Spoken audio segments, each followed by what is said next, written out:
हानजाजों बयनिबो नाजानायाव गावबा गावनि रियेलाइजेसनाव दैदेनगिरिफोरनि साननाय हनायाव सोलायनाय फैनायजों बिथांमोनाबो गासैबो खोथाखौ बुजिनायजों एनडिपि प्रोग्रेसिव आरो एनडिपि बे मोननै हानजाया गभर्नमेन्टजों थांनाय मास मोनसे सिगाङाव जयै सावरायदों।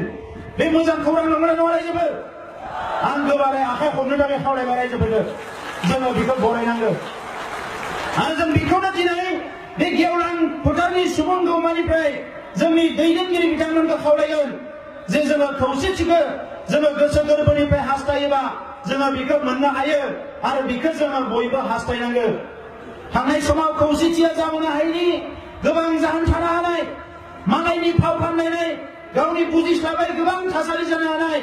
नाथाय दिनै बड'लेण्डखौ मोनफुंनो थाखाय सासे गरखा लिडारानो फैनानै बेवहाय बिबुंथि होलांबाय आरो बिथाङाबो गावनि बिबुंथियाव बुंदों जे बर'फ्रा बेले बेजे जानो नाङा आरो दिनै जोंहा बुजिनांसिगोन। दा नंखायनो बर'फोरनि सोमावसारनायनि बे बुब्लियाव जोङो बेखौनो लुबैदों साफा सानै बर' सुबुङा सरकारजों थागोन, गोदोबो थादों दाबो थागोन। डेम'क्रेसियाव सुबुं दारा खान्थिजों सोलिनाय मोनसे देशआव हादोराव गावसा गावसिया थायो, नाथाय बिग्रायारिफोरनि गेजेराव खौसेथिया फैनांगोन।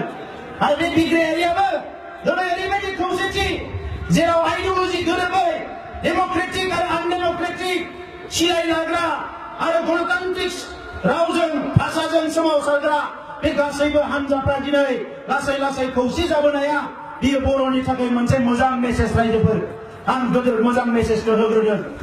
दा नंखायनो जोङो खोनादों बिथांमोना गावनि मेम'रेन्डामखौबो गोदो आलादा आलादा होदोंमोन, नाथाय दायो खौसे जानानै बे मेम'रेन्डामखौ बिथांमोना जयै गथायबाय आरो बिनि सायाव सावरायनाय जागोन। दा मानगोनां रायजोफोर, बड'लेण्डखौ मोननो थाखाय जि लामा दङ बे गासैबो लामाखौ बर' हारिया नाजावबोदों आरो बे लामाजोंनो हान्थिबोदों। गिबि लामाया जाबाय सोमावसारनाय। सोमावसारनायानो बड'लेण्ड मोननायनि गिबि लामा।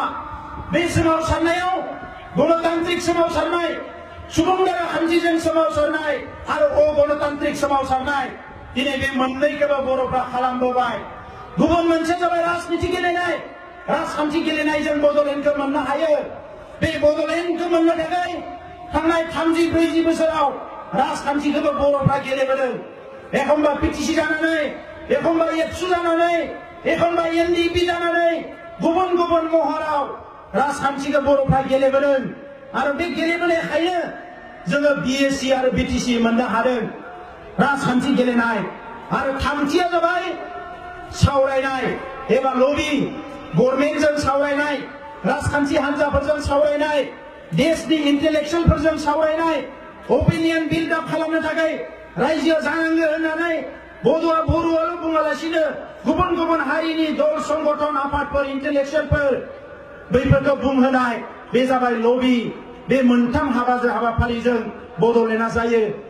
दा दिनै बड'लेण्डखौ जाहोनो थाखाय सोमावसारनाया आंथोर जुवाजासे बर'नियाव सोलिगासिनो दङ आरो जेब्लायसिम बड'लेण्डआ जाया बे सोमावसारनाया सोलिबाय थानांगोन रायजोफोर। बेवहाय खुनु थाद'नाय गैया। मानो? बड'लेण्डखौ जोंनो नांगौ। जोंनो होग्राफ्रा बड'लेण्डखौ होनो नागिराखै।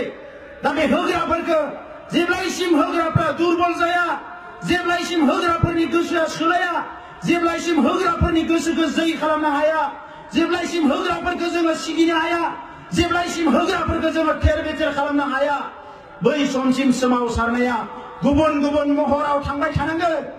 जेरैबायदि सोमावसारनायखौ थेर बेथेर खालामनो जोंनि सुथुरफ्रा गुबुन गुबुन महर लानानै फैयो, जोंबो गुबुन गुबुन महरजों, गुबुन गुबुन लामाजों बड'लेण्डखौ मोनफुंनो थाखाय जोंनि सोमावसारनायखौ लांबाय थानांगोन।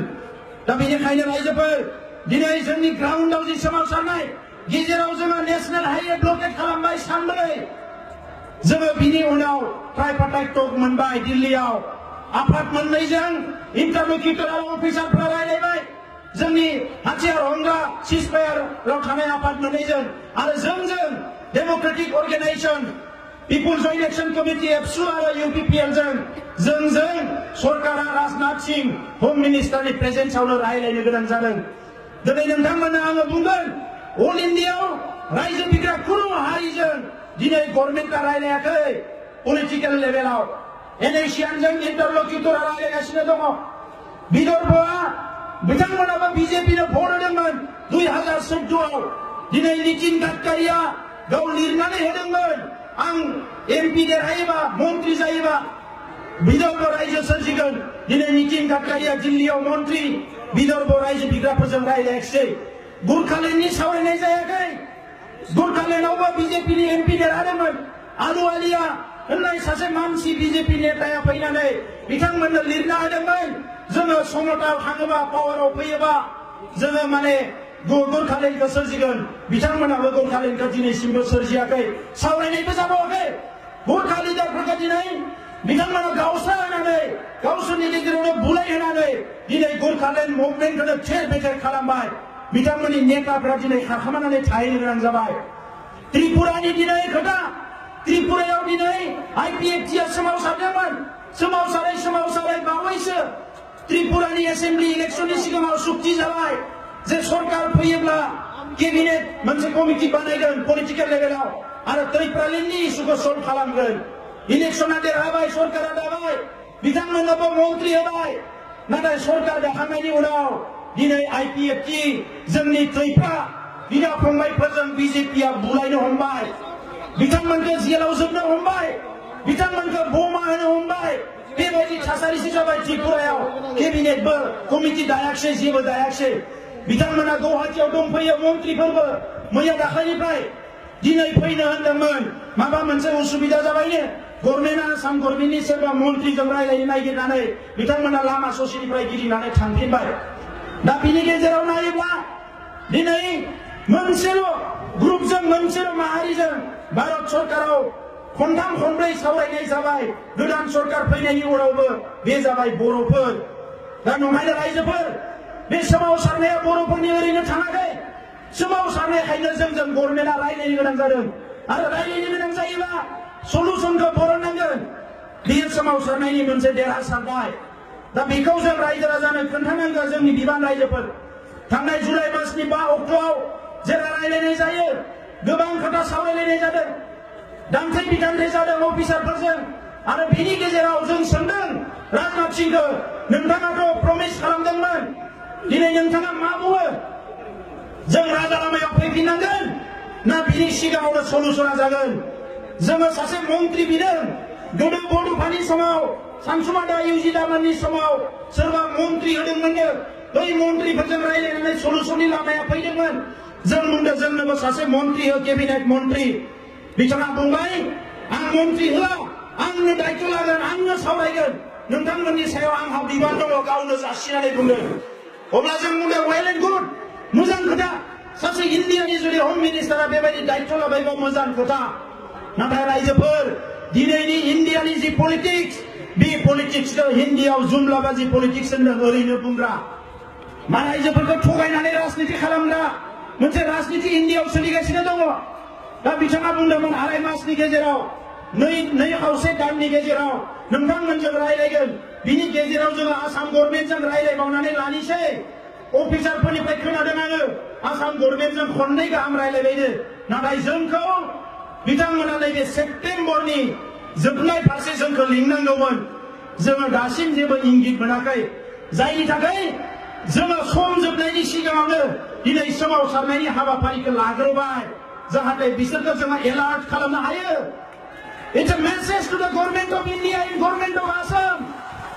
कीप योर प्रॉमिस नोंथांमोननि समायखौ लाखि जी समय जो वादा हमने किया था वो वादा हमने भूला नहीं शायद आप भूल चुके होंगे क्योंकि आपकी राजनीति में भूलना ही आपका एक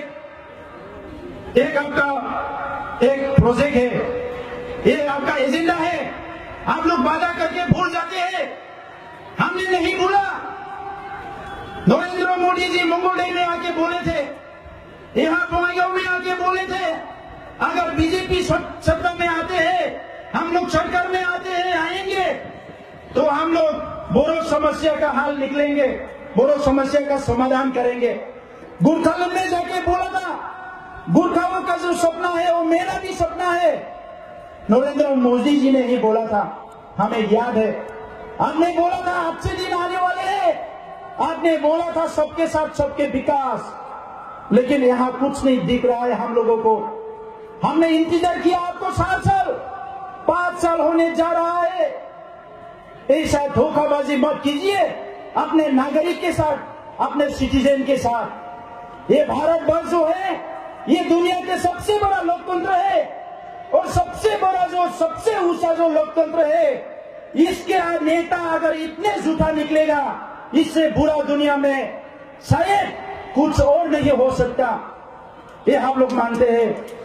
तो राजनाथ जी को भी हमारा ये मैसेज है, आप जब बीजेपी का प्रेसिडेंट हुआ करता था सन 2014 में, उसी टाइम में आपने वादा किया था बोडो लोगों से, एनडीपी से, आपसे से, यूपीपीएल से, हम लोग का नेता के साथ आप लोग ने वादा किया था अगर हम सत्ता में आते हैं तो बोडो का समस्या हम समाधान करेंगे। बीजेपी ही एक दौर है, एक पार्टी है जो नया राज्य बनाते हैं, सत्ता राज्य बनाते हैं। अभी ये वादा कहा गया, तो इसीलिए हम लोग बोला नहीं, अभी समय आ गया, या तो आप अपना वादा पूरा कीजिए, नहीं तो हम लोग अपना काम करेंगे। 2019 का चुनाव आ रहा है, इसीलिए हम आपको फिर से ये चेतावनी देते हैं, अगर आप हमारा प्रॉब्लम का कोई हल नहीं निकलेगा तो 2019 में रेडी हो जाइए।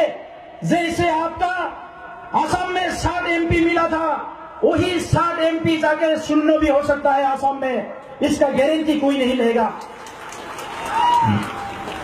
तो मानगोनां रायजोफोर, दा नंखायनो सोमावसारनायखौ कन्टिनिउ खालामनांगोन जोङो। समा सफैबाय, जों बिथांमोननो जथेस्थ सम होबाय, नाथाय गाबोन समफोरो सोरबा बर'नि दैदेनगिरियानो बुंनो हानाय, इलेक्शन फैबा बिसोरो सोमावसारलायो, रायजोफोर ओरै ओरै। रायजोफोर बे खोथाया नङा, जोङो सोमावसारबोदों आरो सोमावसारनांगोन, जेब्लासिम बड'लेण्ड मोना सोमावसारबाय थागोन, बेवहाय कोनो अल्टारनेटिभ लामा गैया। दा नंखायनो नैबे समाव राजखान्थिखौ लानानै जोङो बेले बेजे लानो नाङा। बर'फोरनि गेजेराव हिरा सर'नियाखौ लानानै सावराय सोगारनाय जादों, हिरा सर'नियाया देरहाफिनगोनलै, रायजोफोर ज' जा, जों बेखौनो लुबैयो, ज' जा रायजोफोर। दा ज'आ बोरै जागोन बेखौ जोङो बुजिनांगोन रायजोफोर। सासे हिरा सर'नियाखौ गिनानै जोंनि बड'लेण्ड मुभमेन्टखौ थेर बेथेर खालामनो हाया। जोङो सरकारजों गोदो जेरै बार्गेनिं खालामदोंमोन, एबारबो जोङो सरकारजों बार्गेनिं खालामनांगोन। जोंनि खोथाखौ मानिहोनांगोन बिसोरनो, आरो मानिहोनोसो जों खौसे जानांगोन। जेला हिरा सर'निया देरहादों, जोङो बयबो गिदोंमोन बर'फ्रा, हिरा सर'निया देरहाबाय, एबार मा जाबावदो, बड'लेण्डआ जोबनोसै, गामिया दानख' जानोसै, सोमावसारबा पुलिस मिलिटारिजों बुजानोसै।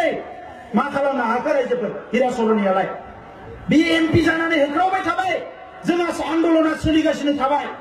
हिरा सर'निया थानायावनो भारतनि हम मिनिस्टारजों जोंहा टकबो जालांबाय। मा खालामनो हाखो हिरा सर'नियालाय? बे हिरा सर'निया थानायावनो जोङो सोमावसारबाय, राजा लामा जथेबाय, जोंखौ पुलिस मिलिटारिया जेबो खालामनो हायाखिसै। बे हिरा सर'नियानो भट होग्राफ्रा दाख्लै राजा लामा रेल लामायाव गसंनानै दोखो दोखो लावथि होजाबाय, जेल जोबजाबाय। मा जाखो रायजोफोर बेलाय? दा नंखायनो जों नायनांगोन रायजोफोर, एमपियाथ' देरहानांगोन, नाथाय लोगोसे बड'लेण्डनि जि सोमावसारनाय बेबो थांनानै थानांगोन रायजोफोर। राजनितिनि नामाव सोमावसारनायखौ धंस खालामनो हाया। दा नंखायनो दिनै सम जाबाय, जेला जेला जोङो राजनिति भाबै खौसे जानो हादों आरो सोमावसारनाय हान्जाफ्रा जे राजनितिखौ दैदेनदों, अब्लानो बर'आ माबा नङा माबा मोनदों रायजोफोर। दा नंखायनो लामाखौ क्लियार खालामनांगोन, आरो जायफोरा दिनै पावार पलिटिक्सआव दङ बिथांमोनखौबो जोङो खावलायगोन, दिनै समा सफैबाय जे खौसे जानानै साननो, ना सोरनोबा दिनै काउन्सिलखौ गथायनानै होनो, बर' पलिटिक्सखौ गथायनानै होनो। खौसे जानो रोङाबा गाबोन कंग्रेसआ फैनानै, बिजेपिया फैनानै, एजिपिया फैनानै, गुबुन हान्जाफ्रा फैनानै जोंनि राजनितिखौ सेनानै लागोन आरो जोंनि सोमावसारनायखौबो थेर बेथेर खालामगोन। दा नंखायनो रायजोफोर, राजखान्थियावबो जोङो खौसे जानांगोन। बेजों लोगोसे सावरायनायखौ जोङो धैर्य हमनांगोन। जेसेबां दुमदाखाल खालाम, जेसेबां दावराव खालाम, सावरायनाया मोनसेल' लामा। दिनै आसामाव नोंथांमोना नुदों, सानगोरलैफोरनि सोमावसारनाया थेर बेथेर जाबाय। जोंखौ जायफोरा नायनो बायो, जोंनि हेंथायै सोमावसारग्रा, सोरबाया कमतापुर बिदों, माबा बिदों, बिथांमोननि सोमावसारनाया थेर बेथेर जाबाय। मानो? बिथांमोननि गोरबोआव गावनि हारिनि फारसे अननाय गैया, बिथांमोना मा मावदों बेखौ गावनो बुजिया दिनै 70 बोसोरनि भारतबर्षआव मा राजनिति सोलिदों बेखौबो जों बुजिनो रोंनांगोन रायजोफोर दिनै आसामाव जोंखौ अनग्रा मानसिया खम दङ जोंखौ धंस जाजानो लुबैग्रा मानसिया बारा दङ ओंखायनो नोंथांमोना नुदों दिनै सा सानजा भारतआव सोमावसारनाया जोंल' नङा आसामाव दिनै नैलि हत्याकाण्ड जादों 4,000 मानसि बुथारदों बै समाव बांलादेश होखारनाय मुभमेन्टआव गहपुराव खेबसेयावनो 500 बर'फोरखौ बुथारदों न' बां सावदों दिनैसिम नैलियाव बुथारग्रा गहपुराव बुथारग्राफ्रा फासि जायाखै 5,000 बर'खौ बुथारग्राया बहा थांखो